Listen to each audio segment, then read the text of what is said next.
안녕하세요. 감사드리겠습니다. 저는 조현입니다. 반갑습니다. 안녕하세요. 네, 오래간만에 뵙는 분도 계시고 오늘 또 이렇게 주말 했다 보니까 또 반가운 얼굴들도 뵙게 되네요.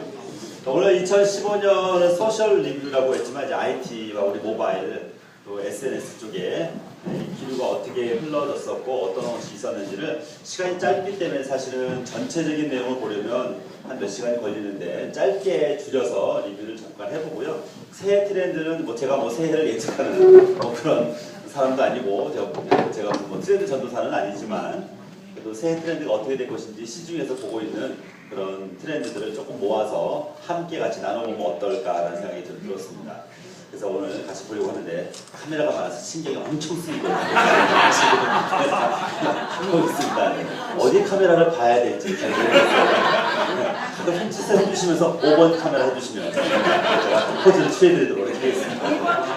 알겠습니다. 오늘 복장이 예사롭지 않으세요? 방귀라서 지금. 복장이 아직 마치 무슨 연말 시상식에 가시는 분이 계세요. 지금. 그래서 오늘 이제 같이 보려고 합니다. 저는 늘 뵙는 분도 계시지만 지난 또 1년 만에 또 이렇게 이 자리에 같이 또 스페이스 노아에 또 서게 되네요. 저는 이제 비전 홀딩스라고 기업 교육을 전문으로 하고 있는 기업체 교육을 전문으로 하고 있는 비전 홀딩스라는 곳에 평생교육원의 이사 겸 또 교수로 있고요. 그리고 이제 성공자치연구소라고 행정자치부에 등록되어 있는 사단법인인데 공무원 교육을 전문으로 하는 기관입니다. 거기에 전임을 맡고 있고 부소장을 현직을 맡고 있습니다. 그리고는 이제 메가넥스트라고 메가스터디는 잘 아시죠? 메가스터디의 자회사입니다. 기업체 교육 전문으로 하는 거기에 책임 교수직을 맡고 있고 그다음에 성결대하고 부천대하고 연세대학교는 원주 캠퍼스 쪽에 외래교수로 등록돼서 지금 시간이 많지가 않아서 제가 골라서 현재는 이제 학교 강의를 좀 하고 있는데 원수 너무 멀더라고요. 그래서 저거 신경이 좀 쓰이긴 합니다. 그래서 한 세 학교를 주로 나가서 강의를 좀 하고 있고요. 올해는 이제 성결대를 주로 많이 했습니다. 시간 좀 조절하느라고 그렇게 했었습니다. 자, 그래서 오늘 참 짧은 시간이지만 소셜 리뷰를 같이 한번 보고 그다음에 새해 트렌드를 같이 한번 보는 시간 같이 가져보도록 하겠습니다. 올해는 참 정말 다사다난했던 그런 해였던 것 같아요. 좀 살기는 힘들다, 팍팍하다는 얘기도 있고 그래서 많이 좀 힘들어하셨던 분들도 계셨는데 올해는 그럼 어떤 일들이 좀 있었는지 우리 IT하고 소셜 쪽에 또 모바일 쪽에 어떤 일이 있었는지 한번 같이 한번 보는 시간 짧게 보도록 하겠습니다. 먼저 뉴스를 하나 보셔야 되는데 올해 있었던 것 중에서 가장 또 큰 것 중에 하나는 우리 컴퓨터에서 많이 쓰고 있는 윈도우 10이 새로 나온 게 큰 이슈가 됐었고 컴퓨터 쓰시는 분들이 많이 불만을 얘기하세요. 컴퓨터 켤 때마다 밑에서 자꾸 설치하라고 막 뜬다고요. 윈도우 10. 그때는 불만을 가지신 분도 계시는데 바로 요겁니다. 자, 윈도우 10이 이제 새로 출시되는 스마트폰에 밀려서 점점 영향력이 줄고 있는 마이크로소프트사가 새로운 컴퓨터 운영 체제인 윈도우 10을 내놨습니다. 무료로 업그레이드를 할 수 있는데 서두르실 필요는 없을 것 같습니다. 유성재 기자가 설명합니다. 저 설치했습니다. 참고로 오늘 전 세계 190개국에서 출시된 윈도우 10의 특징은 7월 29일에 나왔죠. 컴퓨터와 스마트 기기 사이에 많이 안정이 됐습니다. 써보기는 괜찮더라고요. 이제 업그레이드 하셔도 시작 괜찮을 것 버튼이 같습니다. 다시 제자리로 돌아왔고 얼굴과 지문 인식 기능도 갖췄습니다. 마이크로소프트는 기존 윈도우 7과 8 버전 사용자들에게 앞으로 1년 동안 무료로 업그레이드해 주기로 했습니다. 일단 대상이 되는 고객분들에게는 윈도우 10 시작 앱이 자동으로 윈도우 업데이트를 통해 설치하게 됩니다. 윈도우 10은 기본 인터넷 프로그램으로 기존의 인터넷 익스플로러 대신 엣지를 채택했습니다. 하지만 보안성과 편리성 강화에도 불구하고 국내에서 인터넷 금융거래나 공인인증을 할 때 여전히 많이 사용되는 액티브엑스를 지원하지 않습니다. 브라우저는 두 개를 쓰는 게 특징이죠. 엣지 브라우저하고 일반 익스플로러 브라우저 두 가지 같이 쓰는 쇼핑몰이라든가 아니면 인터넷 뱅킹이라든가. 자, 그리고는 이제 중간 끊겠습니다. 그리고는 이제 SNS를 파고든 짝퉁 브랜드 모조품, 있습니다. 이른바 짝퉁 판매가 카카오톡, 인스타그램 같은 SNS를 파고들기 시작했습니다. 굉장히 좀 심각해요. 제품 사진을 걸어놓고 관심을 보이는 사람들만 따로 불러서 돈을 흥정했습니다. 현혹되죠. SNS가 활발해지다 보니까 모든 범죄가 다 모이고 있는 거예요. 경기도 시흥의 한 아파트에 세관 단속반이 들이닥쳤습니다. 방과 거실에 유명 상표를 도용한 이른바 짝퉁들이 수북이 쌓여 있습니다.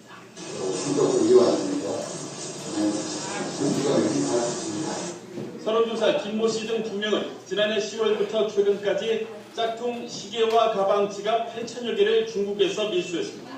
정품이라면 330억 원 어치입니다. 이 가운데 절반은 이미 팔려나갔습니다. 가금들이나 이제 버클 같은 것들을 봤을 때 정품과 거의 유사하게 만든 그런 제품들입니다. 판매는 모두 SNS를 통해 이루어졌습니다. 중요한 게 SNS를 통해서 판매된다는 게 사진 중요한 거예요. 공유 SNS인 인스타그램을 통해 사생활이 담긴 모습과 함께 짝퉁 제품들을 은근히 과거에는 노출시켰습니다. 오프라인에 팔리던 것들이 이제는 전부 보통이 어디로 이루어지냐면 SNS로 이루어진다는 게 특징이 되겠죠. 물건을 살 수가 없습니다. 그렇기 때문에 여기에서 광고를 하면서 유도를 해서 그런 다음 제품에 광고는 관심을 SNS 보이는 통해서, 사람들을 판매는 오프라인으로. 카고 스토리로 유인했습니다. 판매용 제품들을 모델별로 보여준 다음 카카오톡을 통해 가격을 이렇게 인정하는 되죠. 방식입니다. 짝퉁 판매 대금은 대포 통장으로 받아 계좌 추적을 피해왔습니다. 세관은 앞으로 SNS를 그리고는 이제 또 새로운 뉴스가 뭐냐면 아이폰이 새로운 게 출시된 게 이 미국 애플사가 새 아이폰 시리즈를 발표했습니다. 여러 가지 새로운 기능을 추가했는데요. 이 우리나라에는 1차 출시국에서 또 빠져서 국내 출시는 다음 달 중순 이후에나 가능할 9월 것입니다. 달에 나왔죠. 로스앤젤레스에서 김한주 특파원입니다. 애플이 새 아이폰 시리즈인 아이폰 6S와 6S 플러스를 공개했습니다. 화면 크기와 형태는 기존의 아이폰 6와 같지만 색상을 추가하고 성능을 개선했습니다. 터치 압력 강도에 따라 사용자의 명령을 구별해 이게 인식하는 내년에 이제 3D 터치 기능이 주력이 되는 장착됐습니다. 거죠. 3D 터치 기술이. 또 자체 애플리케이션 프로세서 칩을 탑재해 연산 속도가 최고 70% 빨라졌습니다. 가격은 아이폰 6 출시 때와 같이 2년 약정 기준 6S는 23만원 선, 6S 플러스는 35만원 선으로 책정됐습니다. 구매자가 매달 38,000원을 내면 1년마다 새 제품으로 교체해주는 업그레이드 프로그램도 도입했습니다. 오는 12일부터 미국을 시작으로 판매 국가를 넓혀나갈 예정입니다. 자, 그리고는 이제 페이 시장이 이제 올해 이제 불붙기 시작했죠. 요즘은 현금이나 신용카드가 없어도 스마트폰만 있으면 물건을 사는데 큰 어려움이 없습니다. 삼성페이, 애플페이, 안드로이드페이 등 다양한 서비스가 있는데 어떤 특징과 장단점이 있는지 최희선 기자가 설명합니다. 스마트폰에 등록한 신용카드 그림을 띄웁니다. 스마트폰 화면에 손가락을 대고 지문 인식을 마친 뒤 신용카드 결제 단말기에 갖다 대면 간편하게 결제가 끝납니다. 삼성전자의 신형 스마트폰에 탑재된 삼성페이는 근거리 무선통신 NFC 단말기는 물론 마그네틱 단말기도 이용할 수 있습니다. 뒷걸음치가 들고 다니지 않아도 스마트폰만 있으면 결제가 되니까 편리한 것 같아요. 삼성페이는 출시 한 달 만에 50만 명이 가입했습니다. 지금 100만 명 넘었습니다. 한국 진출을 앞두고 있는 애플페이와 구글 외국까지 합치면 이제 가입자 수가 300만 명이 넘어요. 비슷합니다. 거래는 하지만 말이죠. 삼성페이와 달리 15, 30 근거리 건. 무선통신 NFC 단말기에서만 결제가 가능합니다. 네이버페이와 카카오페이는 주로 온라인 쇼핑몰을 이용할 때 사용합니다. 신용카드를 등록하면 다음부터는 비밀번호만 치면 됩니다. 가입자 수는 네이버페이가 1,500만 명, 카카오페이는 500만 명입니다. 신용카드 시대라든지 교통카드 출시라든지 이런 분들이 앞으로 페이 서비스가 이제 본격적으로 국내 시장뿐만 아니라 상당히 실제로 예상되고 있습니다. 그리고 한 가지 보실까요? 어저께 뉴스입니다. 어저께 어떤 기업을 보면 스마트폰을 저도족이라고 보면서 걷는 사람들을 너무나 흔히 어제 볼 수가 뉴스입니다. 있죠.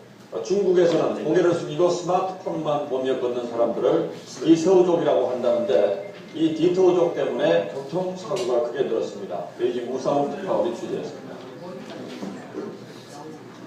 산둥의 고속도로에서 버스기사가 운전도 중 슬그머니 휴대전화를 꺼내듭니다. 어제 뉴스예요. 고개를 숙여 휴대전화를 보는 동안 화물차가 앞으로 끼어들면서 그대로 충돌하고 합니다. 디토우족, 즉 항상 고개를 숙이고 스마트폰을 보는 사람들 때문에 중국에서 각종 교통사고가 잇따르고 있습니다.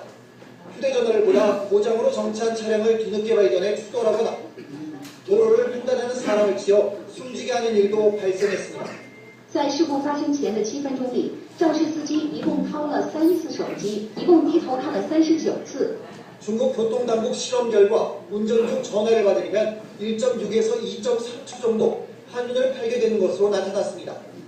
고속도로에서 시속 100km로 달릴 경우 무려 57m를 눈을 감고 가는 셈입니다. 可能分辨不清，一旦危险情况到眼前， 굉장히 무섭죠. 再采取 여러분도 운전 중일 때는 절대 스마트폰을 쓰지 않도록 하는 거를 중국 경찰은 교육을 해야 된다. 운전 중 휴대전화를 쓰다 적발되면 강하게 처벌하고 있지만 단속할 방법이 없어 이제는 활용법을 알고 교육할 있습니다. 때가 된 겁니다. 제대로 된. 휴대전화를 보면서 길을 걷다 교통사고를 당하는 사례도 빈번한 만큼 도로 위에서는 아예 휴대전화를 멀리하라고 전문가들이 충고합니다. 베이징에서 SBS 우상욱입니다. 이게 좀 굉장히 무섭죠? 네, 디터오족이라고. 그래서 제가 예전에 한번 소개 한번 할 때 디터오족만 다닐 수 있는 그 거리도 소개해드렸는데 기억나세요? 네, 중국에 등장한 그 저두족들만 걸어 다닐 수 있는 도로가 있어요. 그 앞에는 아무것도 걸림돌이 없습니다. 오로지 스마트폰만 들고 다닐 수 있는 거리도 등장하는 시대가 됐습니다. 참 세상이 이제 많이 변해가고 있는데 특히 이제 요즘 또 많이 변하는 건 뭐냐면 또 SNS에 또 악성글을 올림으로 인해서 정확하지 않은 정보로 인해서 물건이나 서비스에 자영업자가 폐업위기에 몰리는 사태들도 생기고 있어요. 그리고 요즘은 카카오톡에 돌아다니는 얘기들 있죠? 거의 90%가 전부 거짓말입니다. 돌아다니는 얘기죠. 뭐 이거 해라 이거 해라 하는 얘기죠. 믿지 못할 얘기가 너무 많아요. 이것도 우리가 앞으로 보여야 돼요. SNS로 협박을 하는데 또 날로 교묘해지고 있습니다. 잠깐만 시간 이것도 굉장히 오래 많이 이슈화가 됐던 얘기였었어요. 동네 미용실을 운영하는 최모 씨는 얼마 전 황당한 일을 겪었습니다. 파마를 한 손님이 약품을 잘못 사용해 탈모가 왔다며 보상비로 800만 원을 요구한 겁니다. 악성 블랙 컨슈머. 저를 자르는 것처럼 그렇게 바꾼 거야. 아휴, 내가 진짜 내 생각은 두 달간 들어갔고 시대를 했어. 지나친 요구에 미심쩍기도 했지만 행여 나쁜 소문이라도 돌까봐 결국 200만 원을 보상했습니다. 그만두는 이러는 거야. 동네 노래에서 그거 막 울다가지만 하루에 돈 얼마를 번다고 이 동네에서. 이 작은 퓨전 식당은 손님이 SNS에 올린 글 때문에 폭력을 치르고 있습니다. 케첩을 더 달라고 했다가 종업원에게 욕설과 함께 폭력을 당할 뻔했다는 내용이었습니다.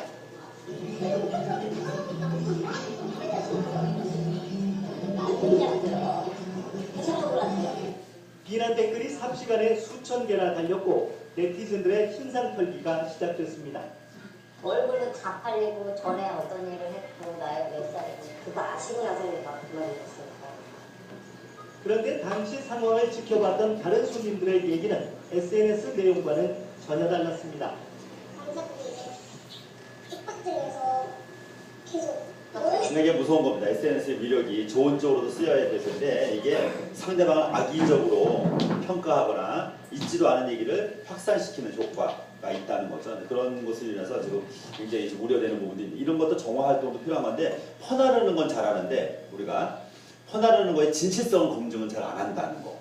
우리 가장 큰 문제가 되고 있는 것이죠. 근데 물론 좋은 쪽에 활용되는 경우도 많이 있어요. 이제 그저께인가요? 3일 전인가 그 경남 지역을 중심으로 몽고 간장 그 명예 회장님 얘기 뉴스 나왔었죠. 그런 것도 사실은 보도가 올라간 게 확산된 게 SNS 때문에 그런 거거든요.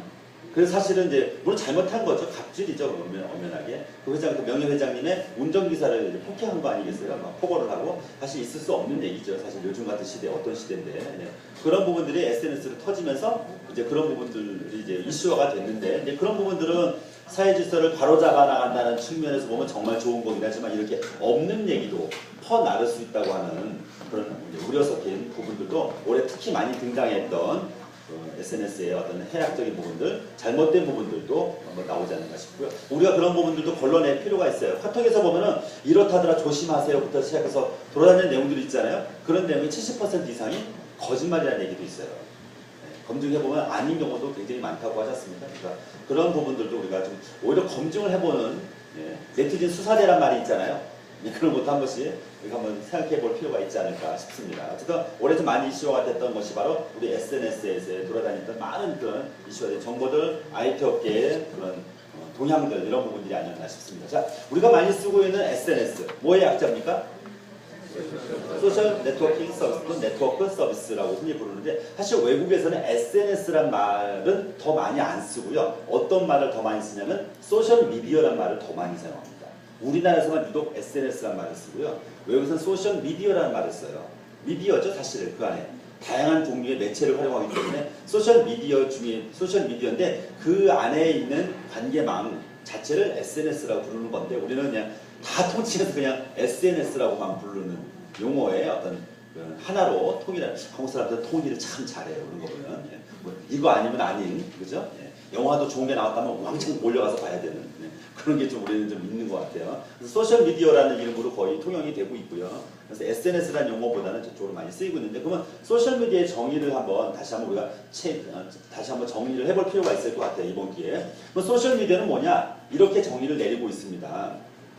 자, 같이 한번 우리 소셜 미디어의 정의, 우리가 소셜 미디어에 우리 업계에 있는 사람으로서 한번 정의를 한번 내려보도록 하죠. 같이 한번 읽어볼까요? 자, 시작. 인터넷상에서 인간관계를 강화하거나 새로운 인맥을 형성함으로써 폭넓은 인적 네트워크를 구성해주는 미디어 서비스를 대표하는 국제정보통신 개인정보보호 워킹그룹이라고 하는 IWGDPT 2008년도에 정의를 발표한 내용이 되겠는데요. 여기는 이제 우리나라에서도 이제 국제회의를 한번 한 적이 있을 정도로 되게 큰 기구입니다.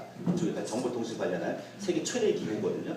자, 이 국제기구에서 정의를 내렸던 소셜미디어에 대한 정의였고요. 여기서 내린 또 정의를 또 보면 이분이 보이드 람버라고 앨리슨 분이 내린 정의를 보면 제한된 시스템 내에서 보세요.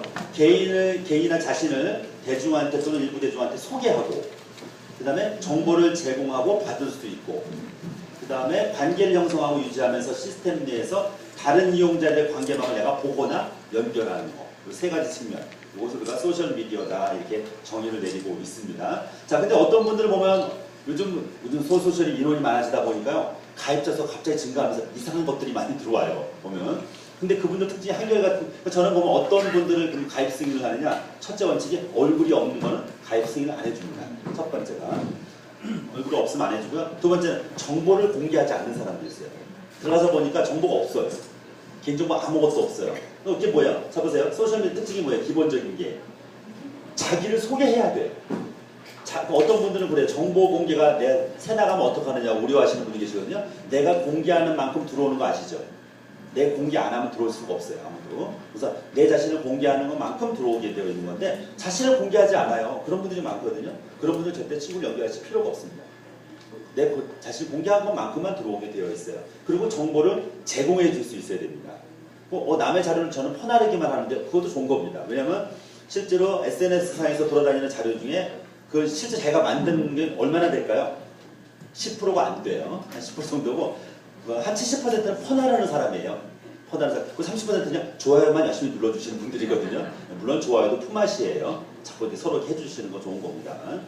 그래서 서로 연결할 수 있는 이런 부분들의 관계망, 한글로는 우리 관계망 서비스라고 그러죠. 사회 관계망 서비스라는 얘기를 하는데, 바로 SNS의 특징이 아닌가 싶습니다.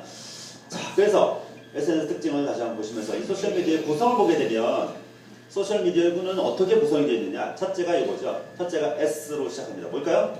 자, 심퍼사이즈입니다. 이게 뭘까요? 공감이에요, 공감. 즉, 우리가 자료를 올릴 때 남들이 좋아요를 한 번도 눌러주지 않을 거라는 확신을 가지고 올리시는 분 없죠? 그치, 그런 분은 절대 없고요. 괜히 신경 쓰이잖아요. 누가 좋아요를 딱 눌러주고 괜히 삐지고 있죠. 괜히 올려주길 원하잖아요. 그리고 좋아요가 한 40개 넘어가면 되게 흥분하기 시작해요. 그다음부터는. 그러고서 계속 들어가서 봅니다. 새로 고친 버튼 자꾸 눌러가면서 몇 번이나 눌러졌는지 확인하게 되는 게 사람의 심리거든요. 즉 뭐예요? 심퍼사이즈. 뭔가 내가 공감을 얻기 위한 자료를 만들게 되는 거고요. 아니면 남이 공감을 얻은 자료를 내가 퍼나르죠. 내 거에 올려놓고. 왜? 나도 그런 공감을 받기를 원하기 때문에 공감하는 자료를 올려놓습니다. 두 번째는 뭘까요? 바로 I인데요. 뭐냐면 아이덴티파이예요. 그거를 확인하죠. 확인합니다. 내가 공감하는 자료를 올려놓고 나도 확인하고 남들도 확인하죠. 서로 확인하는 과정을 거치게 됩니다. 세 번째 P입니다. 세 번째는 뭔데요? 파티시페이트. 참여를 하죠. 여러분도 함께. 여기 오셨잖아요. 같이 참석 신청 눌러서 오시고 확인하고 그러죠. 네, 서로 이렇게 서로 참여하는 그런 과정을 거치게 되고요. 그다음 마지막으로 하나 더 나갑니다. S. 뭘까요? 예, 공유하고요. 스프레드. 뭐예요? 확산시킵니다. 우리 확산시키고 계속 전염시키듯이 확산하는 이런 절차를 거쳐나가는 것이 소셜미디어의 구성적 특징이다. 이렇게 얘기를 하죠. 그러니까 SIPS. 그러니까 공감을 얻을 수 있는 자료를 올려서 서로 확인을 하고, 그 다음에 내가 참여를 하고 서로 참여를 하고, 그 다음에 자료를 공유하고 나눠주고, 그 다음에 확산시키는 이런 전략을 쓰는 것이 소셜미디어의 특징이다 이겁니다. 그럼 나는 그러면 소셜미디어 상에서 이러한 모습을 과연 제대로 갖춰나가고 있을까? 근데 이게 스프레드에 저걸 악용해서 여러분을 이렇게 빌미로 해서 이렇게 하나씩 걸어가지고 음란물을 올리거나 이상한 거 올리시는 분들도 있죠? 네, 그런 분들 같은 경우는 스프레드 기능만 이용하는 그런 나쁜 사람들인 거죠. 공감할 수 있는 자료를 올리는 것이 SNS의 가장 기본적인 도덕적인 그런 부분이 되겠습니다. 그래서 여러분들도 SNS에 보면 그런 음란물을 올린 사람들 있잖아요. 삭제하거나 내 그룹에서 탈퇴시키는 것만 먼저 하지 마시고 거기서 그 사람 오른쪽에 조그만 단추 눌러서 보시면 그 사람의 신고 차단이라는 단추가 나와요. 그래서 그 사람을 처음 차단해 버리세요. 다른 데서 그런 음란물들을 보시면 그 사람 이름 옆에 얼굴 옆에 보면 단추 아래 단추를 누르면 신고 차단 단추가 나옵니다. 어떤 단추를 누르시라고요? 차단. 그럼 나하고도 관계가 없어요. 이제. 그러면 그 사람이 비록 이 그룹에서 이렇게 그런 음란물을 올렸지만 나하고도 관계를 끊어버리게 돼서 다음에 나한테 오지 않습니다. 미리 차단해주는 효과를 해주시면 좋을 것 같아요. 왜냐하면 그런 음란물들 뿌리는 사람의 특징은 뭐냐면 한 사람이 가입을 하고 서로 자기 친구들끼리 묶어서 끌어들이거든요. 그런 방법을 사용을 합니다. 서로 연결하는 방법을 사용하기 때문에 한 사람씩 볼 때마다 차단을 해버리셔야 그 다음부터 나하고는 그 사람이 나를 태그를 걸지도 못하고 그다음에 글도 함부로 올리지 못하게 된다는 것을 꼭 기억하시고 여러분의 타임라인에도 다른 사람이 허락 없이 함부로 글을 올릴 수 없도록 이렇게 차단을 걸어주시는 게 좋을 것 같아요. 소셜미디어 기능을 보셨고요. 그래서 소셜미디어의 규모하고 성장 추이를 같이 보시면 올해 2014년도까지 2015년도까지 올해 2015년이죠. 보시면 19억 6천만 명이에요. 19억 6천만 명이 현재 SNS 이용자 규모로 현재 파악이 되고 있고요. 근데 보시면 이게 성장률이거든요.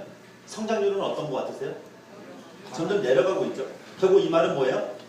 그만큼 이제 많은 사람들이 SNS를 이용하고 있다는 얘기고 그만큼 크게 성장하는 부분들은 제3세계 국가를 빼놓고는 많지는 않지만 어쨌든 인구수는 계속 늘어나고 있다는 걸 볼 수가 있죠. 올해 2015년도에 19억 6천만 명에서 내년도에 20억을 넘을 것으로 현재 예상이 21억 3천만 명이네요. 21억까지 넘어갈 거로 굉장하죠. 21억이면요. 60억 인구라고 하지만 실질적으로 인터넷을 접할 수 있는 환경이 갖춰져 있는 곳은 그렇게 많지 않다는 생각을 놓고 봤을 때 얼마나 많은 사람들이 SNS를 이용하고 있는가라는 걸 한번 생각해 볼 수 있지 않을까 싶습니다. 그래서 2015년도 올해 전체 인구 대비했을 때 국내 SNS 보급률은 59%를 현재 나타내고 있거든요. 그래서 전년에 의해서 아시아에서 역시 우리는 1위 아니면 안 하는 그런 민족이에요. 우리는 2위예요. 그리고 할 것으로 예상되고 있고요. 아까 19억 6천만 명, 2016년도에도 20억 명을 넘어설 것으로 예상이 되고 있고요. 성숙기로 가고 있기 때문에 급격한 성장이나 이런 것은 보여지진 않고 있지만 더 위력은 사람들에게 미치는 영향은 그만큼 크다라는 걸 알 수가 있을 것 같습니다. 보급률도 역시 아시아의 1위를 기록하고 있고요. SNS 이용자 규모가 3천만 명 수준에 근접을 하면서 시장 성장세는 다소 우리나라도 둔화될 것으로 예상되고 있습니다. 우리나라 인구수도 3천만 명이 SNS를 이용하는 것으로. 그러면 아주 극소수의 노인층이나 아주 어린아이층 빼고라도 3천만 명 수준이면 거의 다 쓴다고 얘기하시면 될 것 같아요. 그렇죠? 우리나라가 5천만 명이 조금 떨어지고 있는데 이제 그렇게 놓고 봤을 때는 엄청나게 많은 인구가 우리가 SNS를 이용하는 그런 매체인 것을 알 수가 있죠. 근데 그렇게 본다면 앞으로는 광고는 신문이나 텔레비전이 아니라 당연히 소셜미디어로 집중될 수밖에 없는 구조로 가고 있다고 볼 수가 있을 것 같습니다. 자, SNS 규모 및 성장 추이를 아까 보시게 되면은 지금 2015년도죠. 올해 2,900만 명, 2,900만 명에서 내년 2016년부터는 이제 거의 3천만 명을 넘어설 것으로 현재 예상이 되고 있어서 우리나라 인구 4,900만 명, 5천만 명이 조금 이제 떨어지고 있는데 그 인구에서 거의 3천만 명 정도는 우리가 우리 SNS를 활발하게 이용하는 그런 규모를 갖고 있다고 볼 수가 있고 역시 우리나라도 증가율은 점점 떨어져가고 있는 걸 볼 수가 있고요. 그 다음에 아시아 전체에 대비했을 때 이용자 규모 비중은 3.5% 정도, 3.3% 정도로 이제 되고 있다라고 보시면 될 것 같아요. 특히 이제 아시아에는 이제 인구가 많은 나라가 있죠. 중국과 인도의 급성장세 때문에 우리가 좀 줄어드는 거지 전체적으로 우리가 줄어드는 건 아니에요. 워낙 아시아의 인구가 많은 그런 나라들의 성장세가 두드러지다 보니까 우리나라가 좀 줄어드는 그런 모양새를 보여지고 있습니다. 현재는요. 자, 그 다음에 2015년도에서 탑 스마트폰 앱 2015년도 탑 스마트폰 앱 이거 이제 미국 기준인데요. 미국 기준이긴 한데 워낙 또 미국이 또 큰 규모 시장이긴 하죠. 규모로 봤을 때는 과연 어떤 데가 이제 평균적으로 사용자들이 접근하고 있고 사용하고 있는지 얼마나 사용하고 있는지 한번 보도록 하겠습니다. 자, 보죠. 1위부터 볼까요? 뭘까요? 네, 역시 페이스북이 1위를 역시 나타내고 있습니다. 부동의 1위를 달리고 있어요. 2위는요? 유튜브. 어디 거예요 이거요? 구글. 얘네들이 다 점령을 해버리고 있네요. 자, 볼까요? 네, 이거 볼까요? 페이스북 메신저. 메신저도 또 페이스북이에요. 메신저. 4위는 보면 구글 서치, 구글 검색. 5위는 보면은 구글 플레이. 다 지들끼리 해먹고 있어요. 지금 보면 김에 왠지. 6위는 보면은 구글 맵스. 자, 그럼 보면 벌써 10위권 안에 벌써 6위까지만 해도 벌써 다 거의 구글이죠. 무서운 겁니다. 이 구글이 사실은 애플보다 더 무서운 곳이 구글이라는 걸 우리가 다시 한번 생각해 볼 수가 있을 것 같아요. 봤더니 뭐예요? 역시 또 지메일 서비스. 또 지메일 또 구글이죠. 참 대단합니다. 그다음에 8위 보니까 인스타그램. 인스타그램 세계적인 사진을 찍어서 이렇게 올리는 그 SNS죠. 인스타그램 누구 거예요? 페이스북 거죠. 보세요. 다 두 회사가 다 속된 표현으로 헤쳐먹고 있어요. 지네끼리. 9위 볼까요? 애플 뮤직. 애플 뮤직. 그다음에 10위에 보면 맵스. 애플 맵. 애플 지도. 애플이 한 2개 정도로 겨우 명맥을 겨우 이었고요. 하여튼 10위권 내에 보면 거의 대부분이 구글과 페이스북이 장악을 하고 있다라고 하는 것을 우리가 볼 수가 있을 것 같습니다. 그래서 이게 지금 추세가 참 무섭게 점점 더 커지고 있다는 것도 굉장히 무서운 건데, 또 이제 놀라운 소식은 주커버그의 또 그 재산 공개에 대한 또 그런 얘기도 이제 화제가 됐었던 올해 이슈 중에 하나 있었어요. 재산을 1, 2조도 아니에요. 진짜 52조나 되는 어마어마한 돈을 무슨 애들 장난감 내놓듯이 그냥 쉽게 내놓는다는 게 놀라운 일이에요. 99%를 내놓는 게. 참 그런 사회이기 때문에 더 건실한 사회가 됐지 않아요. 총기 사고도 많이 나는 나라지만 또 그런 기부 활동도 잘하는 나라이기 때문에, 사람들이기 때문에 그 나라가 이렇게 튼튼하게 잘 가고 있지 않을까 싶습니다. 2015년 미국에서 올해 가장 많이 사용된 앱 탑 10을 보면 구글이 총 5개, 페이스북 총 3개, 8개, 나머지 2개가 애플. 이건 뭐 끼어들 데가 없어요. 또 잽이. 얘네 2개 다 평정이에요. 그러니까 여기를 바탕으로 움직여야 되니까 얘네들이 플랫폼이죠. 얘네들이 플랫폼인데 얘네를 바탕으로 깔고 거기서 움직이지 않으면 아무것도 못하는 그런 세대가, 시대가 열리고 있는 겁니다. 그러니까 얘네가 플랫폼이 됐습니다. 우리는 여기를 이용하지 않고서는 SNS 어떤 것도 이용할 수 없다라는 얘기지 않고, 그래서 플랫폼이 무서운 겁니다. 플랫폼이. 그래서 근데 불행하면 우리나라가 플랫폼이 없다는 게 문제인 거예요. 플랫폼이 하나도 없다는 게. 그다음에 이제 뭐 카톡이 나오지만 카톡은 우리나라에서만, 그렇죠? 이런 게 뒤에도 카톡이 있습니다. 그리고 올해 또 중요한 것이 하나가 바로 이것이었죠. 구글이 새로운 로고를 발표했어요. 올해 이슈 중에 9월 1일에 발표했습니다. 그래서 구글이 그동안 쓰던 로고를 이제 없애고 새로운 로고를 발표했는데, 어떤 로고인지 아시죠? 들어갈 때마다 창의적인 그런 그림들을 보여주고 있는데, 여러분 잠깐 보시면 어떤 모양인지. 이런 모양으로 바뀌었습니다.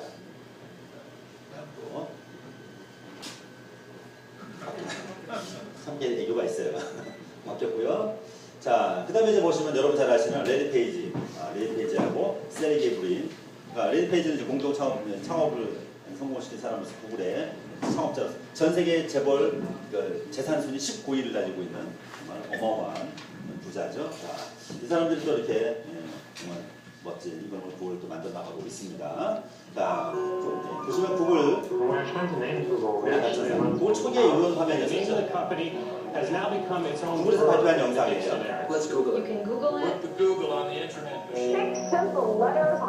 세계 각국 언어로 만들었어요. Searches in any language about any country. When you're putting a question, they finish your question for you. We have been working on organizing the world's information. Our goal is to digitize all the books. Today, Google announced Gmail. Email for everyone, for free. Google is mapping the entire world to make it more accessible to people everywhere. Google is jumping into the mobile market. Android was built as an open platform for everyone to use and build on. This is Chrome. It's a faster, safer browser for the open web. Google is unveiling what they call the knowledge graph. We needed to understand the world the way you and I do, as objects and relationships between objects. Today, Google got another useful feature with Google Now. We are providing you with answers before you've even asked for One of them. my favorite cards is the one that shows traffic data for your commute to and from work. Think about how far Google has evolved from the 10 movements. We asked ourselves, how can we assist you right when you need it? Okay, Google, call the Walker Art Center. It's not just desktops, phones, and laptops anymore. 오케이 구글, 유진이한테 5분 늦는다고 문자 보내줘. It's watches with 우리만 더 들어갔어요. 전 세계 나간 동영상인데 우리나라만 들어갔어요. How can we help you get things done in as few steps as possible? Okay. Okay, Google, show me my photos of Lucas with the pumpkin. But we have to remember, we have a long way to go. This is just the tip of the iceberg.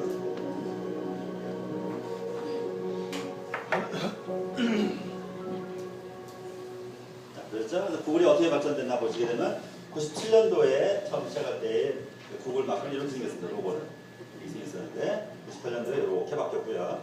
99년도에 이런 모양을 좀 우리가 많이 봤던 로고 모양이 되겠습니다.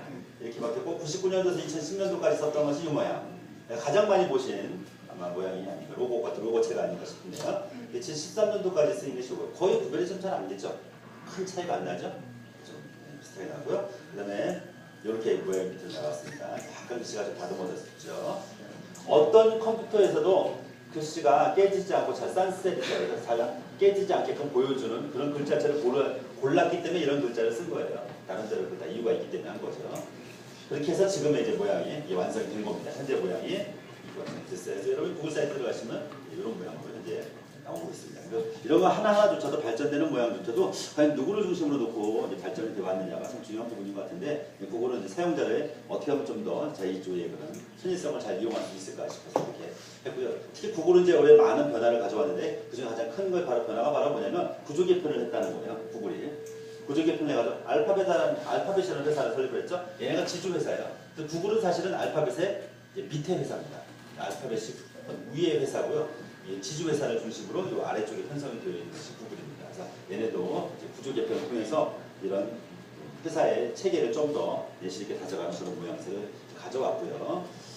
자, 그 우리나라 뉴스를 보게 되면 우리나라에서는 2014년에 5월달에 다음 커뮤니케이션하고 카카오하고 합병 발표를 작년에 했었죠. 굉장히 화제가 됐었습니다. 회사명은 다음 카카오라는 이름을 했는데 불과 1년 만에 일단은 올해 들어와서 카카오택시가 출시가 된 것이 굉장히 큰 이슈를 몰고 왔었어요. 카카오택시를 안 하면 택시기사가 아닙니다. 요즘 거의 그 정도로 또 최근에 또 카카오택시의 블랙 서비스부터 비롯해서 등장하고 있어서 국내에도 이제 우버 택시 이후에 한국에 또 새로운 또 택시 문화로 또 불러오고 있는데 이렇게 이만큼 모바일을 이용한 SNS를 활용하는 이런 서비스들의 위력이 크다는 것을 한 방에 보여주는 겁니다. 그래서 기존에 아무리 튼튼한 게 구축되어 있는 대리기사 서비스부터 시작해서 기존에 많은 그런 다양한 앱들이 많이 있고 많은 체계가 있지만 이런 플랫폼을 갖고 있는 회사가 하나의 어떤 일을 새로운 사업을 시작을 해버리게 되면 그 플랫폼을 활용을 하기 때문에 그 위력은 배가 된다는 걸 우리가 알 수가 있었어요. 그리고 올해 2015년 9월부에서 카카오로 사명을 바꿨죠. 이름 자체를 바꿨어요. 결국 그건 뭘까요? 다음이라고 하는 사이트, 인터넷 시대, 모바일 시대를 상징하는 두 회사가 합쳐져서 어느 시대로 가고 있다는 걸 알 수가 있을까요? 모바일로 가고 있다. 뭐든지. 다음이라는 이름은 과거에 꼭 제가 강의할 때마다 예전부터 늘 얘기했지 않았어요? 이름을 잘못 줬다고. 처음이 아니라 다음이 뭐예요? 영원히 1등을 못하잖아요. 안 좋다고 제가 늘 얘기했었는데 역시 이름 버렸어요. 결국은 카카오라는 이름으로 바꿔지게 됐고요. 이제 사명도. 그래서 이름을 잘 줘야 돼요. 이게 중요한 겁니다. 자, 삼성그룹 창업자 이병철 회장님은 회사를 만들 때 삼성 말고 다른 회사들 이름들 다 뭐라고 되는 줄 아세요? 예전에 삼성그룹을 다 제일이라는 이름을 붙였어요. 제일. 최고가 되자고 제일. 그래서 제일제당, 제일모직, 제일합성, 제일모직 다 그거 아니에요? 다. 그렇죠? 제일 첫 번째. 이름이 중요한 거예요. 이름을 잘 만들어야 됩니다. 그리고 이제 그 제일제당이 이제 제일제당 첫 글자를 따서 CJ그룹이 나간 거고 삼성물산에서 예전에 다 이름들이 제일 중요한 겁니다. 이름을 잘 지어야 돼요. 다 이름에는 역사가 있지 않습니까?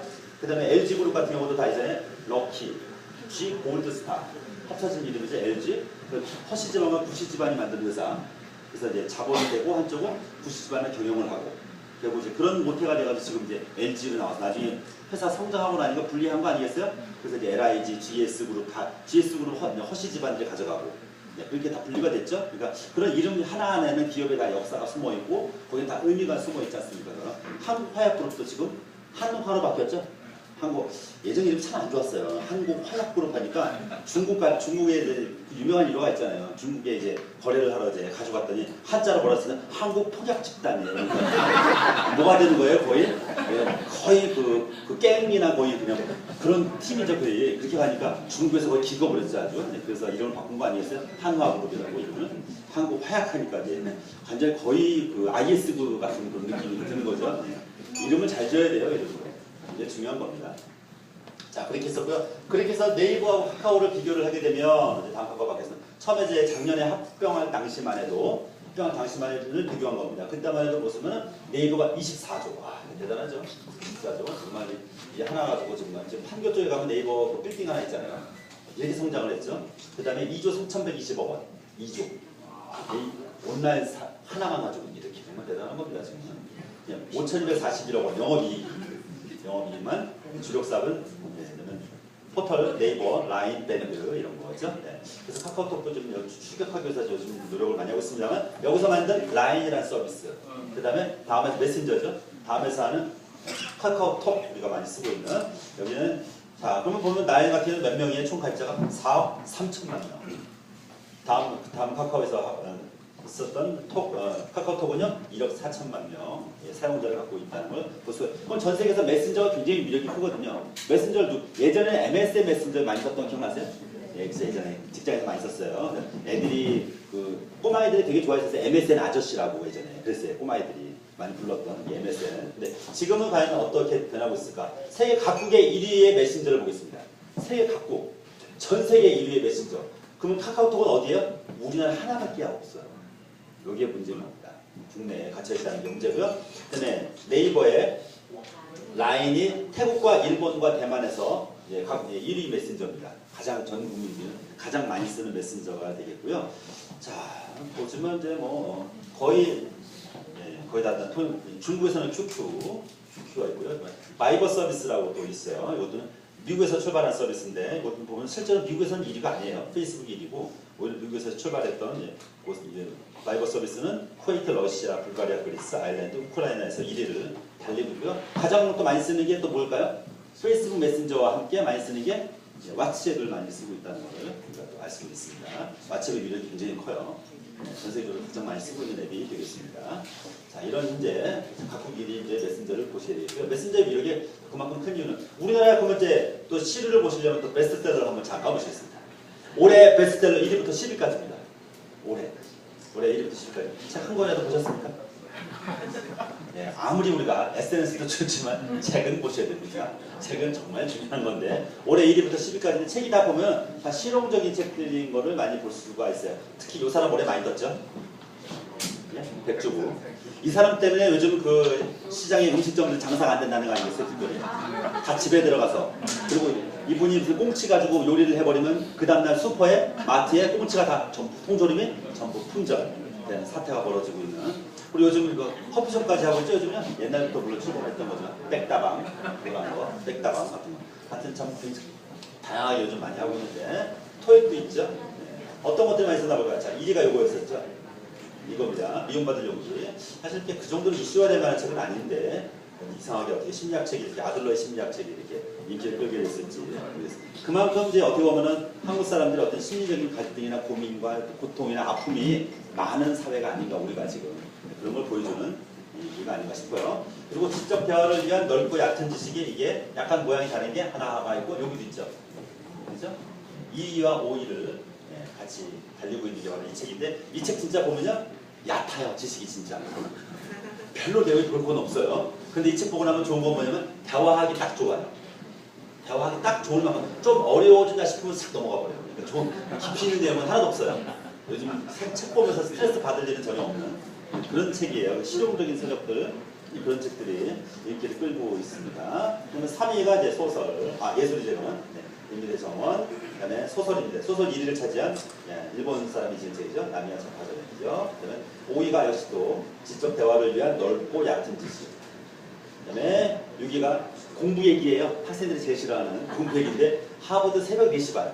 그냥 여기다 그냥 새벽 4시 반에 쓰는 사람들이 별로 안 봤을 텐데 여기 붙어 있어서 문제예요. 그 사람들이 많이 보는 엄마한테 다 사다 줬다는 얘기가 있어요. 사는 사람들이 청소년들이나 청년들이 사는 게 아니라 누가 사요? 부모님들이 사다 준다는 얘기가 있습니다. 그다음에 오베라는 남자 소설 2위를 차지한 책이고요. 그리고 그 다음에 창문 너머도 망친 백세는 미쳐서 참 오랫동안 인기를 끌고 있어요. 그 다음에 백종원, 백종원 추천하는 이 사람은 원래는 이제 요리사로서보다는 이제 소유진의 남편으로서 유명했었는데 어떻게 된 게 이제 요리사로서 요즘 잘 나가고 있습니다. 그리고 10위가 이제 해커스 토이 노란색, 노란색 해커스하고 빨간색 해커스 이제 색깔별로도 유명한데 하여튼 어쨌든 토플 토익 교육풍에 같이 편승해서 인기를 끌고 있고요. 하나 더 보겠습니다. 자, 소셜미디어 전망을 보겠습니다. 보면은 2010년 앞으로는 어떻게 바뀌어갈 것인가 봤을 때 일단 비디오를 장악하기 위한 경쟁이 가열될 것이다라고 최종대 교수님은 예측을 했는데 굉장히 공감하는 바가 있습니다. 무슨 말일까요? 비디오 예측이 뭘까? 비디오. 다 전부 요즘에 이슈화는 뭐냐면 전부 영상 매체예요. 유튜브가 점점 모든 것이 유튜브로 뜨고 유튜브로 올려주고 유튜브로 그리고 페이스북에도 이미 전부 다 영상들이 많이 올라오죠. 엄청나게 많이 올라옵니다. 그래서 페이스북에 올라오는 자료의 53%인가가 지금 영상 자료로 추정이 되고 있을 정도로 영상 자료가 많이 올라오고 있어요. 그래서 영상이 앞으로 좀 이슈고 우리도 보면 오늘도 영상 많이 찍어서 올리시잖아요. 사진, 그죠? 단지 사진만이 아니라 그러니까 글만 순수하게 텍스트만 올리시는 분은 거의 없고요. 요즘은 최소 사진이라도 올리죠. 사진에 포함된 자료는 거의 90%가 넘어가고요. 영상까지 포함한 자료를 보게 되는 거의 53% 정도를 예측할 정도로 그 정도로 영상이 내년에도 이슈화가 될 것이다. 이렇게 예측이 되고 있습니다. 이제 또 하나 진정한 소셜 쇼핑의 시대가 시작될 것이다. 지금 웬만한 그 거래나 이런 것들도 소셜 통하고 한꺼번에 같이 구매하는 공동 구매도 많이 있게 되고 그 다음에 여러분이 SNS를 통해서 또는 이제 그 다양한 앱을 통해서 구매하는 게 점점 일상화가 되고 있죠. 구매하는 게 이렇게 바뀌어가고 있습니다. 그래서 오프라인에서 순수하게 그러니까 이제는 신문지상에 나오는 백화점 그 세일 광고가 정말 의미가 없는 시대가 된 거예요. 그거 보고 구매하는 사람은 없는 거죠. 그럼 백화점 관계자들한테 물어봅니다. 마케팅 담당자들이. 아니 왜 그러면 그 비싼 돈 들여서 왜 광고지를 집어넣으세요? 그랬더니 뭐라 하는 말이 뭐라 그럴까요? 왜 하냐고 물어보면 롯데쇼핑한테 물어보면 보는 사람이 있을까봐요. 절대 안 봅니다. 사람들은 다 그대로 들어서 쓰레기 그대로 집어넣어요. 그대로 거의 보질 않아요. 근데 왜 그 광고를 낼까요? 롯데쇼핑에 가서 물어봐요. 왜 그걸 광고를 내줍니까? 저쪽에서 내니까요. 이쪽에 가서 물어봐요. 왜 내니까? 롯데에서 내니까요. 그래서 서로 내기 때문에 한다는 알 수 없는 그런 이상한 말이 좀 본 것 같기도 해요. 그래서 아직까지는 그걸 버리지를 못하는 거죠, 기획자들이. 하지만 이제 그런 시대가 이제 없어질 겁니다. 앞으로 이제 선거도 얼마 안 남았지만 선거에서도 이제는 뿌리는 선거는 이제 앞으로 안 되겠죠. 돈 낭비되는 선거는 앞으로 점점 더 없어지지 않을까 싶습니다. 세 번째, 인스타그램의 비즈니스 파워가 급성장할 것이다. 인스타그램을 성장세를 좀 예측하시는 분들이 많고요. 그리고 인스타그램은 페이스북에 연동되어 있기 때문에 페이스북의 자회사이기 때문에 인스타그램은 또 요즘 젊은 10대, 20대들은 인스타그램을 굉장히 많이 사용하거든요. 요즘 엄청 10대, 20대에 아주 열풍이에요.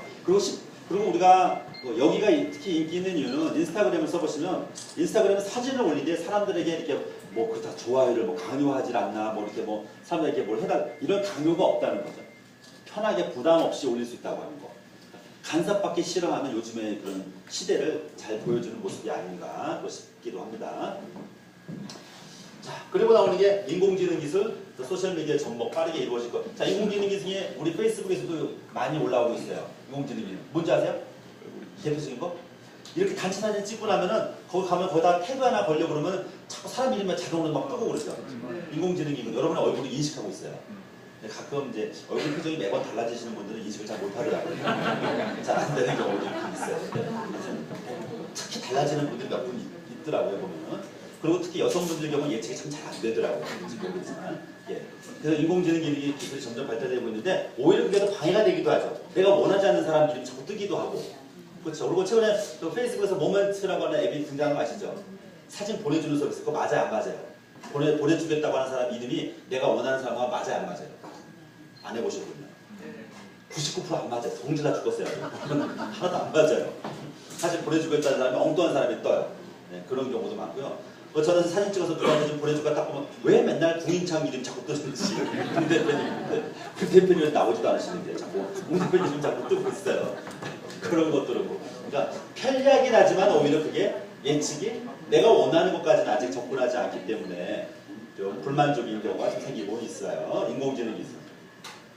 그 다음에 제가 중간중간 요즘 서울소셜에서 많이 강의를 해드리고 있는 게 최근에 가상현실, 증강현실 얘기입니다. VR, AR. 요즘 앞으로 굉장히 중요시되는 부분이거든요. 또 홀로그램 기술 이런 부분들이 우리 일상생활까지 앞으로 교육 현장까지 본격적으로 들어갈 것으로 예상이 되고 있어서 이런 부분들에 대한 새로운 경험이 제공될 것이다 라고 예상이 되고 있고요. 그 다음에 지난번 보셨지만 뭐 구글 카드보드처럼 가상현실을 체험해 볼 수 있는 그런 도구들이 내년에는 더 많이 쏟아져 나올 것으로 이제 예측이 되고 있습니다. 오큘러스하고 삼성에서도 새로운 신제품들이 출시될 것으로 현재 예상이 되고 있거든요. 이런 부분들도 가격도 좀 내려가게 되고 좀 많은 사람들에게 좀 더 현실적으로 적용될 수 있는 부분들이 많이 나올 것으로 예상이 되고 있습니다. 아마 이 부분들도 소셜미디어에서도 좀 더 세밀하게 등장하지 않을까 그렇게 보여지고 있습니다.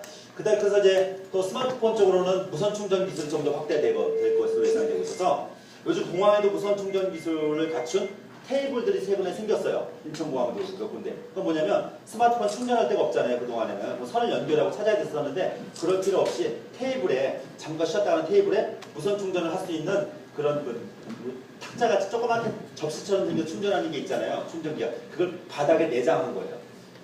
이미 등장했습니다. 이미 외국 공항에도 몇 군데. 그러면 스마트폰 들고 있다가 동그라미 그려져 있는데 그냥 스마트폰 올려놓기만 하면 돼요. 선 찾을 필요도 없이. 올려놓고 대화하고 있으면 돼요. 그러면 갈 때쯤 되면 이 충전이 다 되어 있는. 이미 됐어요. 이미. 여러 가구 회사들끼리 제휴가 되는 겁니다. 스마트폰 제조회사와 통신회사와 가구 회사가 제휴가 되는. 그래서 이미 이케아 같은 데서도 이미 제품을 내놓고 있고요. 벌써. 내년에는 본격적인 게 등장하지 않을까. 그리고 앞으로 신분증, 맨날 주민등록증, 운전면허증이 아니라 스마트폰이 신분증을 대신하는. 전부 대신하게 된다. 지문으로 해서 확인하게 되는 시대에 티머니는 이미 내장이 확정됐죠. 내장이 확정돼가지고 앞으로는 삼성페이나 이런 쓰고 있는 스마트폰에는 티머니 같은 것들 모든 걸 다 쓸 수 있는 교통 결제부터 다 하게 됩니다. 아직 주유소는 아직 완벽하게 안 됩니다. 주유소는 2번 결제가 이루어지거든요. 우리가 아세요? 주유소는 한 번 내가 7만 원 넣겠다 7만 원 결제했어요. 근데 기름을 넣는데 기름이 5만 9천 원밖에 안 들어갔네. 그러면 자동으로 결제가 또 한 번 이루어지죠. 두 번 되는 건 처음에 게 1차 가상 결제, 두 번째 하는 게 진짜 결제인데, 근데 우리가 요즘 나오는 페이 기술들은 한 번 결제밖에 안 되거든요. 결제를 취소해야 되는 사태가 생겨버리기 때문에 그래서 그 기술이 최근에 개발이 됐어요. 그래서 그것도 이제 주유소까지도 적용이 되는 시대가 이제 내년부터 열리게 되는 겁니다. 그 다음에 결제 도구로서의 위상이 상승하게 되고 터치 기술. 터치 기술은 이미 오래전에 우리나라도 개발이 되어 있었어요. 근데 최근에 아이폰 6S를 아이폰을 출시하면서 이제 포스터치라고 그러죠. 누르는 강도에 따라서 여러 가지 그 기능들이 실현되게끔 한 번 누르냐 두 번 누르냐가 아니라 누르는 강도에 따라서 터치 기술의 진화인데 이미 이거는 우리나라도 기술이 개발 다 되어 있는 상태입니다. 쓰지만 않았을 뿐이지. 그러니까 애플은 특징이 뭐냐면 새로운 기술을 개발해내는 것을 잘하는 게 아니라 있는 기술을 잘 써먹어요. 삼성은 개발해놓고 못 써먹고 있어 지네들이. 그러니까 이게 좀 이게 차이가 좀 있지 않을까 좀 싶습니다. 네. 이런 말들은 이제 예수님 모르실 때는 잠깐 삭제하고 무섭기 때문에 보시면 더 좋을 것 같습니다. 어쨌든 네. 이런 부분으로 됐고요. 네. 정리만 하겠습니다. 작년에 2015년도에는 작년이 아니죠. 올해죠. 2015년이 무슨 띠였죠? 무슨 띠였을까요?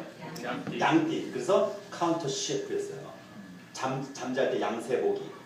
카운터 쉐프였어요. 그래서 그 첫 글자를 따서 이게 2015년도에 햄릿 증후군, 감각의 향연, 옴니 채널 전쟁, 증거 중독, 꼬리 몸통을 흔들다, 일상을 자랑질하다, 치고 빠지기, 럭셔리 꿈, 평범, 우리 할머니가 달라졌어요, 술문 골목 찾기라고 하는 예측서가 김남주 교수님에 의해서 나왔었는데 첫 글자를 따서 만들었어요. 근데 올해 2016년도 트렌드 코리아에는 무슨 해죠 내년이? 네, 원숭이 해죠, 몽키. 그래서 제목을 뭐로 땄을까요? 몽키바로 땄어요. 그래서 첫 글자에서 따서 이렇게 만들었습니다. 자, 딴 걸 한번 보겠습니다. 그러면 2015년도는 요거였었거든요. 소비 트렌드 전망이 이렇게 나왔었어요. 올해는 뭐 자세한 내용은 넘어가도록 하고요. 그럼 올해는 2016년도 소비 트렌드 전망은 이제 몽키바로 했습니다. 몽키바 했어요. 그랬더니 여러 가지 많이 나오죠? 재밌는 게 많이 나옵니다. 짧게 요거는 마지막이니까. 자, 몽키바의 첫 번째 M입니다. 메이커 플랜지, 플랜즈 나만의 구명보트 전략인데요. 뭐냐면 최선 플랜 B가 차선이라면 플랜 A가 최선이고 플랜 B가 차선이라면 플랜 G는 뭐냐? 플랜 Z는 뭐냐? 최후의 보루. 그만큼 지금 어려운 거예요. 상황이 어렵기 때문에 최악의 경우를 대비해서 구명보트를 준비하듯이 소비자들도 불경기 파고에 대비하는 소비의 구명보트를 준비해라 이겁니다. 어려운 겁니다. 지금 상황이.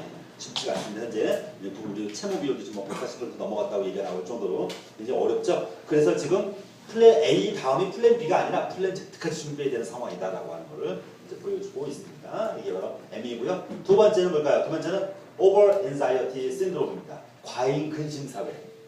이해가 되시죠? 쓸데없는 고민이 많아요. 우리는 지금 걱정도 많고요. 크고 작은 사건 사고가 줄을 잇고 있죠. 지금. 그래서 사고가 많죠. 그래서 사람들이 또 사회적 분노의 수준도 높아지고 또 조그만 일에도 사과를 요구하는 여론의 쏠림이 강해진다. 점점 더 강해질 것이다 라고 얘기했지. 되고 있고요. 그래서 소비자를 그런 불안들을 해소해 주려는 불안 마케팅, 근심 해소 상품 이런 게 줄을 이을 것이다 라고 이렇게 나오고 있습니다. 이런 부분들이 더 알고 예상되고 있고, 그 다음에 보면 N입니다. 네트워크 멀티 채널 인터랙티브 미디어인데요. 1인 미디어 전성시대. 우리 여기 김영 선생님도 1인 미디어죠. 그렇죠? 1인 미디어입니다. 그래서 이렇게 1인 미디어 전성시대. 그래서 이제는 그들만의 리그였었던 1인 방송, 이게 전부 다 메이저 콘텐츠가 되고 있는 겁니다. 지금 시대에는. 그래서 공중파 TV에서도 1인 미디어를 활용해서 하는 다양한 그런 프로그램들이 제작이 되고 있고 하죠. 예전에 방송국이어만 되는데 이제는 개인도 방송국을 만들고 운영하는 시대. 이런 시대가. 근데 이게 중심이 되는 게 여기 1인 미디어 전성시대, 여기 핵심이 되는 이게 어디에 들어가는 거야? 이게 SNS예요. 이게 무서운 겁니다. 앞으로 우리가 개인이 방송도 준비하고 방송도 촬영하고 만들어내는 1인 미디어의 시대가 열릴 것이다 라고 하는 것이죠. 그다음에 보시면은 브랜드의 몰락, 넉다운 브랜드죠. 브랜드 없어져. 가성비 약진. 가성비가 뭐예요? 청소년들이 많이 쓰는 용어. 가격대비 성능. 그렇죠. 가격대는 성능이죠. 굉장히 쉬운 얘기를 되게 어렵게 해요. 브랜드 역할이 점점, 옛날에 브랜드가 최고였었죠. 근데 브랜드가 아니라 이제는 브랜드가 약속하는 환상을 잊지 않고 소비자끼리 소통하면서 자신만의 가치를 추구한 중국산 스마트폰이 최근에 국민에 등장하기 시작했는데 판매량이 장난이 아니에요. 지금. 왜? 사람들은 가격 대비 성능을 따져요. 브랜드보다 오히려 이제는. 왜? 어차피 수준은 다 높아졌을 거라고 또 보고 있기 때문에. 그래서 그런 브랜드의 절대 가치가 아니라 이제는 브랜드가 노 브랜드 또는 신생 브랜드, PB 이런 브랜드조차도 이제는 뜨는 시대가 됐어요. 가성비만 맞다면. 가격 대비 성능만 좋다면 얼마든지. 예전에 중국산이 들어오면은 싸서 실이 떨어지기 때문에 안 쓸 것이다 라고 예상했는데 이제 안 그러죠. 그게 아니라 싸다면 뭐 그렇죠. 실제로 나와 있는 우리나라에서 쓰고 있는 보배가 뭐예요? 네? 보배가 뭘까요? 보조 배터리 약자입니다. 보배. 이제 어렵게. 보배. 자, 보조 배터리를 예전에는 저 국산만 다른 쓸 걸로 예상했는데 실제 우리나라의 보조 배터리 시장의 80% 이상이 외국산에 잠식됐어요. 자, 그것도 대부분이 샤오미. 그 이유가 뭐예요? 품질 좋아서? 싸서. 가격 대비 성능, 가성비가 좋아서 그럽니다. 이게 중요한 시대가 된 겁니다. 자, 또 볼까요? 이제는 ethics on the stage. 윤리적이니까 어떤 연극적 개념 소비라고 되어 있는데 이게 무슨 말이냐? 착한 소비, 착한 식당, 착하다는 표현을 요즘 참 많이 쓰죠. 착한 식당, 착한 소비 이런 부분들이 이제 과시 아이템으로 변질되고 있다고 하는 것이 지금의 이제 새로운 모습으로 보여지고 있는 것이죠. 그리고 그것 때문에 이제 기부가 좋은 건데 기부를 그것 때문에 너무 강요하는 모양이 사실 좀 이게 사회적으로 문제가 되고 있어요. 기부도 지나치. 충분히 내놓을 수 있는데도 불구하고 그걸 기부로 무조건 하게끔 하는 것도 사실 안 좋은 거죠. 스스로 알아서 할 수 있게끔 해야 되는데. 그래서 공공조직 및 공익단체들도 이타적 행동의 본질을 다시 생각해봐야 하는 새로운 국면. 그래서 뭐라고 써있어요? 기부 피로라고 돼 있죠. 기부 피로. 이것도 굉장히 앞으로 사회에서 굉장히 이슈가 되고 있는 모양이 아닌가 싶습니다. 자, 또 보겠습니다. 볼까요? 이번에는 자, 미래형 자급자족이라고 되어 있죠. 환경오염 사건 사고 이런 것들 때문에 도심 생활 조건이 전부 열악해지고 있죠. 그래서 100세 시대이긴 한데 근데 이게 여기 중요한 새로운 숙제가 뭐냐면 바로 요 단어입니다. 읽어볼까요? 여섯 글자. 자, 시작. 지속 가능한 삶. 그냥 무조건 목숨만 살아있는 삶이 아니라 지속 가능한 삶이어야 되는데 도시적 라이프 스타일을 유지하면서도 인간적인 삶을 살고자 하는 그런 추세가 점점 더 이제 그래서 예전 웰 다잉도 유행하지만 또 웰 에이징 더 젊게 더 어리게 더 살고 싶어하는 사람들의 그런 모습들이 좀 더 드러나게 되면 그런 더 관심도 더 많아지는 그런 시대가 2010년이 될 것이다 라고 하는 예측이 나와 있었습니다. Y에서 몽키바에서 아직도 다 안 나왔네요. 나머지가 다 베이직 인스팅 원초적 본능이라고 되어 있죠. 자, 경기 침체가 너무 시작되고 있습니다. 그러다 보니까 전 뭔가 좀 소설보다 소설적인 더 소설적인 어떤 그런 삶 이런 웬만한 거에서는 사람들이 꿈쩍도 안 해요. 이제는 웬만한 감동이 없으면 안 되는 시대가 됐어요. 사람들이 웬만한 거는 움직이지도 않아요. 마음이. 여러분 지나가다 보면 좀 구세군 그 치는 거 있잖아요. 이게 거의 많이 하세요? 요즘 추세가 뭐냐면 구세군을 사람들이 많이 안 넣어요. 큰 손이 많이 등장해서 금액이 많이 올라갔죠. 많은 참여가 늘어난 건 아니거든요. 이게 좀 더 문제가 되고 있는 것 같아요. 사람들이 마음들이 이제 웬만큼 열리지가 않는 거예요. 웬만한 상황에서는. 워낙으로 부정비리가 많고 그런 게 사회적으로도 좀 불신을 많이 야기하다 보니까 더 그런 것 같아요. 질서 파괴자, B급, 비주류 이런 부분들이 더 환영받는 시대. 예전에는 사이돌이 나오면 어땠어요? 예전에 처음 나왔을 때마다 어땠어요? B급이라고 해가지고 굉장히 좀 저속하다고 그랬었는데 요즘 어때요? 저속이나 말거나 무조건 요즘은 막 그냥 인기 상한가를 달리는 그런 모양새가 되고 있죠. 자, 그러니까 이번에는 대충 빠르게 있어 보이게. 있어 보이게입니다. 마지막에 거의 마지막까지 가고 있네요, 이제. 무언가 대단하게 있어 보이도록 만드는 능력, 있어빌리티라고 합니다. 있어빌리티가 SNS를 살아가는 새로운 역량이 되고 있어요. 뭔가 있어 보이게. 그렇지 않습니까, 요즘은? 여러분 그 SNS 화면 보세요. 그냥 진짜 꼭 좋은 걸 홍보하는 것도 있지만 괜히 있어 보이게 하려고 그러는 게 많죠. 그런 시대가 됐어요. 허영심, 허영, 뭐 그런 것도 많고요. 몇 가지만으로, 그리고 이런 말 유행하잖아요. 꿀팁이란 말 되게 유행만하죠. 그렇게 다른 것 같지는 않은데 맨날 꿀팁 그러고 꿀팁도 너무 흔하다 보니까 꿀팁 같지가 않아요, 느낌에. 요즘 그런 게 많아지고 있어요. 뭔가 쉽게 얻을 수 있는 임시방편 소비 이런 게 좀 여주를 입고 있고요. 자, 시간 다 나오겠네요. 자, 볼까요? 이제 아키텍키즈, 체계적 육아법 등장이 육아법이에요. 육아법이라고 하는 것이 젊은 부모들의 치밀하고 과학적인 체계적 육아에 대한 열기가 장난 아닌 거죠. 아이를 많이 낳지 않다 보니까 요즘 더 이런 부분들이 아이에 대한 육아에 대한 이런 정답들도 찾아나가는 시대가 된 것 같습니다. 마지막일 것 같네요. 마지막입니다. 이제 소사이어티 오브 라이크 마인디드, 취향 공동체입니다. 대세를 따르기보다는 이제는 자기만의 라이프 스타일을 추구하는 소비자가 늘어난다라는 겁니다. 그래서 고급, 저급, 어른, 아이, 여성, 남성 이렇게 이분법적 사고가 아니라 내가 좋아하면 좋은 거예요. 그냥 남의 걸 따라가지 않는 이런 모양새로 가시 되고요. 그러다 보니까 자기의 취향을 드러내기 위해서 많이 사용하는 게 요즘 이거 이제 특강도 한번 해드렸었죠. 해시태그. 자기 거 이렇게 취향대로 묶어진 걸 검색해서 찾아나가는 시대가 된 거죠. 그래서 내가 검색 좋으면 또 그걸 공유하고 같이 나누는 시대. 이런 시대의 모양새가 나누고 있으니까 여러분들 내가 좋다 싶으면 자기 혼자만 즐기는 것이 아니라 남과 같이 나누기 위해서 검색을 할 수 있도록 해시태그로 묶어주는 이런 시대가 펼쳐지고 있는 것입니다. 그래서 마지막으로 이제 하나를 보여주면 요걸 보시겠습니다. 여러분 잘 아시는 피터 드러커 박사가 있습니다. 돌아가신 이 피터 드러커 박사는요, 이분이 지은 책이 저서가 40권입니다. 40권인데 이분은 자 여기 보시면 표시가 되어 있죠. 그렇죠? 이거 보세요. 왼쪽으로 3분의 1 지점이 흰색 표시 화살표에 놓인 책이 65세에 쓴 책입니다. 보이지 않는 혁명이라는 책이에요. 이 책인데요. 네, 그 저서 가운데 3분의 1은요, 사람들이 은퇴 연령이라고 생각하는 65세 이후에 썼어요. 3분의 1. 그래서 우리가 나이가 많다. 나는 60 넘어서 나는 이제 은퇴해야 된다. 나는 내가 뭘 할 수 있으랴. 이런 생각을 버린 시대가 된다. 이분도 65세 이후에 이 사람 책의 3분의 1의 모든 저서하고 그런 연구 결과가 다 나왔어요. 그렇다는 겁니다. 이제는 나이는 그냥 겉에 보이는 것일 뿐이지 법적인 것일 뿐이지 의미가 없다.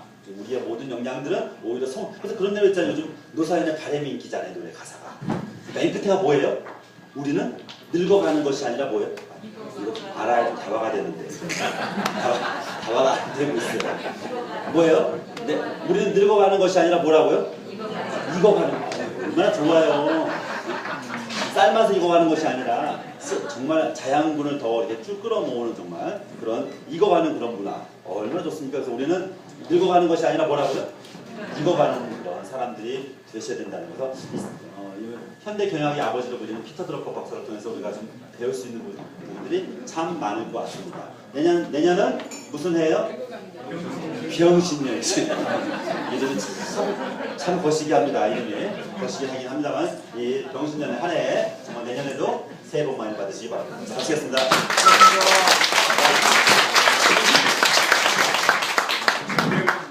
선물은 오늘 처음 나오신 분들 중에서 좀 추첨해서 자, 여기 처음 나오신 분으로 보세요. 처음. 그래. 네, 거짓말하지 마시고요. 솔직하게. 자, 저랑 같이 가위바위보를 한번 지금부터 해보도록 하겠습니다. 책이 4권이 걸려 있는데요. 책 4권을. 자, 일단 그 서울소셜에 올려진 내용 보셨죠? 그저께 나온 책. 요거 그 이철희 선생님이 우리 오셨나요? 처음 오신 분 일어나주세요. 네, 네. 오셨네. 우리 이철희 선생님이 이번에 새로 지으신 새로 내놓은 책이세요. 보니까 책정을 좋지 않습니까? 열정으로 이룬 꿈, 마흔도 늦지 않아. 그렇죠? 이 책 9권 하고 그다음에 페이스북 그때 우리 여러분들 쓰신 거네. 페이스북 고수 12dun의 소셜 스토리 사람이 답이다. 이 책 총 4권 걸고 한번 해보도록 하겠습니다. 우리 처음 나오신 분 저와 같이 가위바위보 한번 해보겠습니다. 저한테 진 분은 조용히 손을 내려주시면 되겠습니다. 그리고 끝까지 살아남으신 분들 4분은요 오늘 돌아가시면 반드시 로또를 구입하셔서 한번 해보시기 바랍니다. 자, 같이 한번 저랑 가위바위보 한번 해보겠습니다. 아시겠죠? 그냥 지면요 그냥 오늘의 좀 무는 좀 별로 없는 것 같다고 생각하시면 되겠습니다. 자, 가위바위보 합니다. 하나 가위바위보! 자, 주먹 내리세요. 주먹 내리세요. 주먹만 내리시면 됩니다. 자, 가위바위보! 자, 가위 내리세요. 가위. 자, 가위바위보! 가위 내리세요. 자, 가위바위보! 자, 주먹 내려주시고. 자, 몇 분이시죠, 이제? 4명 되셨나요? 4명 나오시기 바랍니다. 4명. 아니야, 4명. 남자 부채.